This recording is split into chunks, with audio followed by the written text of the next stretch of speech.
এই গবাদি পশুরও জাকাত আসে, আবার কৃষি জমিরও কিন্তু জাকাত আসে। কৃষি জমির ফসলের কি হয়? জাকাত আসে, ওটাকে ওসর বলা হয়। আমরা অনেকে এটা জানিও না।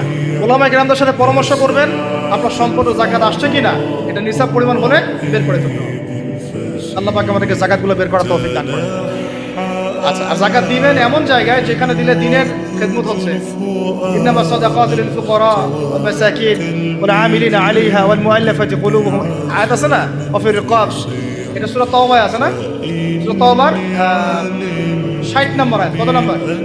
60। সূরা তাওবার কত নম্বর? এই সূরার 60 নম্বর আয়াতে জাকাতের 8টা খাত বর্ণিত আছে। এই যে কোনো খাতে আপনি দিতে পারেন, তবে আমার পরামর্শ দ্বীনের রাস্তায় ফি সাবিলিল্লাহ এগুলোতে জাকাত দিলে ভালো হবে, আত্মীয়দেরকে দিলে ভালো হবে, মিসকিনদেরকে দিলে ভালো হবে। আল্লাহ পাক তৌফিক দান করুন। তো এটা হলো 8। 9 নাম্বার হচ্ছে 9 না 8 শেষ হলো 9 নাম্বার। 9 নাম্বার জাকাত ছাড়াও আমরা